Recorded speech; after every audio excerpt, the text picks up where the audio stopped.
Sa Barrio Asuna, magkakalayo ang mga bahay at malayo rin ang tindahan sa bahay ni Aurora. Hindi talaga siya inuutusan ng nanay niya na lumabas kapag gabi na. Pero sa pagkakataong iyon, ang 12 anyos na si Aurora ay napilitang lumabas ng kusa dahil nasalat niya ang mainit na noo ng ina.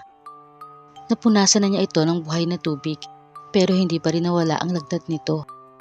Sila lang ang magkasama sa bahay kaya't kumuha siya ng pera sa wallet ng ina at nagdesisyon siyang lumabas para makabili ng gamot. Huminga muna ng malalim si Aurora at nag-antanda bago tinahak ang madilim na daan patungong tindahan.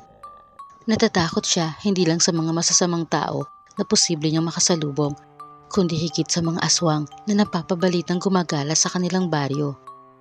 Gayunpaman, dahil sa kalagayan ng nanay niya, kaya't nilakasan na lang ni Aurora ang loob. Mabibilis ang mga hakbang niya sa pagdaan sa madilim na kalsada. Nawala ang takot niya nang matanaw na ang ilaw mula sa maliit na tindahan ni Aling Carmen. Tinakbo na niya ito. Hinihingal na sinabi ang bibilhin niya. Nang malaman ni Aling Carmen ang kondisyon ni Martha na ina ni Aurora, ay naawa siya kaya't dinalawan na niya ang gamot na binibili ng bata kahit pa kulang ang bayad nito. Tapos ay pinahiram din niya ito ng flashlight para magamit itong pagtanglaw sa daanan. Binilinan din niya itong mag-ingat. Labis ang pasasalamat ni Aurora sa mabait na tindera. Habang daan pa uwi, kahit papaano ay nabawasan ang takot ng bata dahil sa dalang flashlight, ngunit muling kumabog ang kanyang dibdib nang maramdaman na may mga yabag na sumusunod sa kanya. Hindi siya lumingon dahil natatakot siyang may makita, kaya't minadali na lang niya ang paglalakad. Ngunit ang masamang loob na sumusunod sa kanya ay desididong gawin ang hindi magandang balak sa kanya. Mabilis siya nitong dinakip at tinakpan ng kamay ang kanyang bibig upang hindi siya makasigaw. Subalit may isa pang yabag ang nakasunod sa bata at ito ay ang yabag mula sa batang si Tiwani. Hindi nito mapapayagan ang maitim na balak ng estranghero sa kapwa bata kaya't mabilis din ang naging pagkilos nito. Inatake niya ang lalaki mula sa likuran at saka walang awang inalisan ito ng karapatang mabuhay. Bumagsak ang lalaki sa harapan mismo ni Aurora. Natulala si Aurora sa mga pangyayari. Ang mga kinatatakutan niya sa dilim na masamang loob at aswang ay parehong nasa harapan niya ngayon. Ngunit bago pa siya kumaripas ng takbo ay pinigilan na siya ng batang aswang na si Diwani. Anito, hindi niya kailangang matakot dahil hindi siya kaaway. Sa halip ay inalok siya nito na maging kaibigan. Tapos ay inabot ni Diwani ang kamay niya kay Aurora.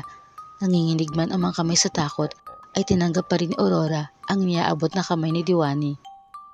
Mula noon ay naging magkaibigan na nga sila. Subalit ang pagkakaibigang iyon ay inilihim lang ni Aurora sa ina dahil baka raw matakot ito at hindi siya payagan. Inilihim lang din iyon ni Diwani sa mga magulang na aswang dahil batid din niya na hindi papayag ang mga ito na makipagkaibigan siya sa isang ordinaryong tao. Gayunpaman, ang samahan nilang dalawa ay naging kapanapanabik para sa kanila. Madalas silang tumambay sa bayabasan. Nangangain ng mga bunga nito habang nagkukwentuhan. Dahil kay Diwani ay hindi na natatakot si Aurora sa masasamang loob, sa mga batang bulis at sa mga aswang dahil alam niyang lagi nandyan ang kaibigan para ipagtanggol siya. Ang maganda nilang samahan ay nadala nila hanggang sa kanilang pagdadalaga. Subalit tulad ng ibang pagkakaibigan, sila ay sinubok din ng tadhana nang dumating sa buhay nila si RJ. Bagong kapitbahay ni Aurora ang binata. Sa unang pagkikita pa lang ay nagustuhan na ni RJ si Aurora kaya't hindi na ito nagpatumpik-tumpik pa sa takot na maunahan siya ng iba. Niligawan niya ang dalaga at hindi nagtagal ay sinagot siya nito. Kinikilig bang ikinuwento ni Aurora kay Diwani ang tungkol sa binata, ngunit napansin niya ang nakakubling lungkot sa mukha ng kaibigan. Tinanong niya ito kung hindi ba ito masaya para sa kanya. Sinabi ni Diwani na masaya siya para kay Aurora, ngunit natatakot siya na hindi na nila magawa ang pagbabanding na gaya ngayon dahil may iba nang makakasama sa maraming oras si Aurora. Sinigurado ni Aurora na hindi mangyayari iyon dahil si Diwani ang nag-iisa niyang kaibigan mula noon at hanggang sa dulo ng kanilang buhay. Tapos ay niyakap niya ng mahigpit ang matalik na kaibigan. Ngunit ang pangakong iyon ni Aurora ay hindi niya napanindigan. Dumalang ng dumalang ang pakikipagkita niya kay Diwani dahil mas gusto na niyang kasama ang nobyong si RJ. Kaya naman ang dalagang aswang ay labis na nakadama ng kalungkutan. Dalawang bagay ang nagpapabigat sa dibdib niya, ang lumayong loob ng kaibigan at ang lihim niyang pagkakagusto sa nobyo nitong si RJ. Pero wala siyang magawa kundi kimkimin ang damdaming iyon. Hinayaan niyang maging masaya si Aurora habang siya ay nangungulila rito at nagdurusa sa kapaitan ng kanyang puso. Hanggang isang araw, natsyempohan ni Diwani si RJ na naglalakad sa kakahuyan kasama ang ibang babae. Nakaakba ito sa babae, luminga sa paligid at nang walang makitang ibang tao roon, ay hinagkan nito ang babae sa labi. Labis na nasaktan si Diwani sa nakita. Nasaktan siya para sa sarili, ngunit higit siyang nasaktan para kay Aurora. Nagmamadali niyang tinungo ang bahay ng kaibigan at sinabi ang nasaksihan niya. Subalit hindi niya inaasahan na pagdududahan ng matalik na kaibigan ang pagmamalasakit niya. Sinabi ni Aurora na batid niya ang lihim na pagtingin ni Diwani sa kanyang nobyo, kaya hindi imposible na sinisiraan lamang nito ang binata para magkahiwalay sila.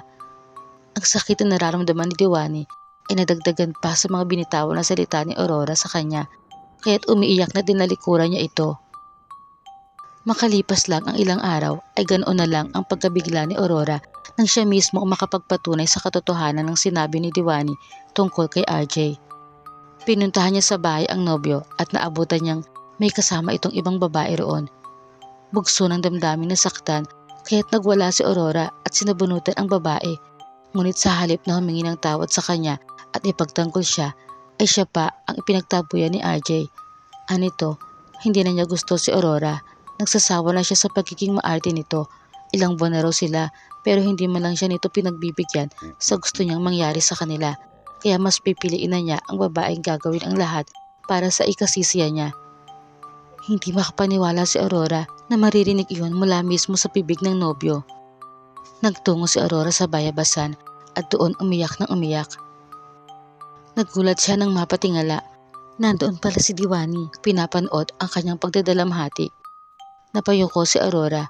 Humingi siya ng tawad sa matalik na kaibigan dahil sa pagdududa niya rito.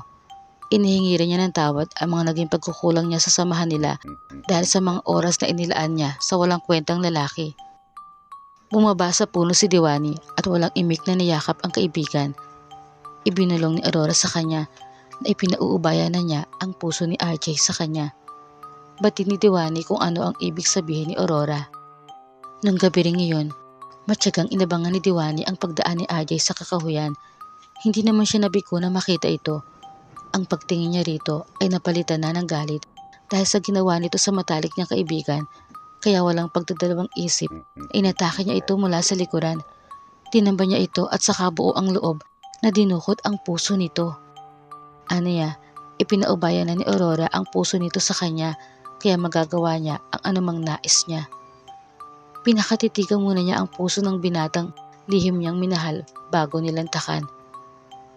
Habang sarap na sarap siya sa tila masarap na putahe sa kanyang mga kamay, ay natigilan siya nang mapatingin sa pamilyar na pares ng paang nasa harapan niya, si Aurora. Hindi niya namalayan ang pagdating nito. Ang akala niya ay magagalit si Aurora sa ginawa niya, ngunit ngumiti ito at sinabing ayusin na niya ang sarili. Gusto niyang magkape sila sa bahay at magkwentuhan gaya ng dati. Tumayo si Diwani at inayos nga ang sarili. Sabay silang naglakad palayo sa walang buhay na katawan at wala ng puso na si RJ.